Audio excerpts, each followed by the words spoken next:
Bonjour à tous. Après un gros passage à vide, à l'approche du premier anniversaire de l'assassinat de ma sœur Astrid, je reprends mon combat pour l'éveil de la conscience de notre communauté, car j'ai retrouvé un peu d'énergie. J'en profite aussi pour vous remercier pour les messages de soutien que vous m'avez envoyés. Vous m'avez quelque peu aidé à porter cette montagne qui pèsera sur mes épaules jusqu'à ce que la vérité éclate et que les meurtriers d'Astrid et ses complices, actifs ou passifs pour ne pas avoir empêché la commission de ce terrible drame, soient punis. Je dois faire très attention à mes publications pour que cette chaîne ne soit pas strikée. En effet, elle me permet d'informer de l'évolution de la procédure, notre famille élargie, dispersée en Europe, mais aussi celle qui est en Afrique, ainsi que les amis d'Astrid et aussi toutes les personnes révoltées par son assassinat.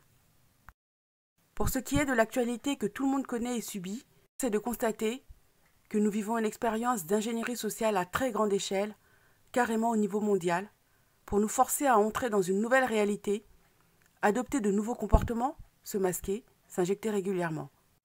Et ce changement, au lieu d'en discuter de manière démocratique, nous est imposé par la peur, qui est une forme de force, une forme de violence. Nous avons suffisamment d'informations sur les réseaux sociaux ainsi que de la part des autorités, souvent mensongères et contradictoires, pour décider d'accepter ou non la solution biologique que l'on nous propose. Comme toujours, l'Occident veut diriger les opérations. Et pour nous, Africains et Afro-descendants, il est impératif de comprendre que dans cette nouvelle réorganisation du monde, ils veulent nous faire disparaître, purement et simplement. Mais l'avenir nous le dira, je suis intimement convaincue que l'Afrique sortira grandie de tout cela.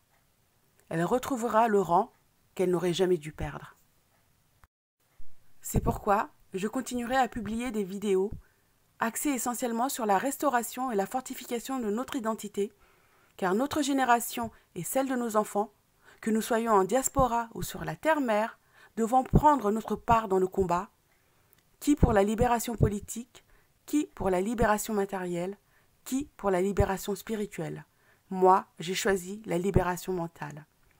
Et je vais commencer à secouer sérieusement ceux d'entre nous qui dorment encore.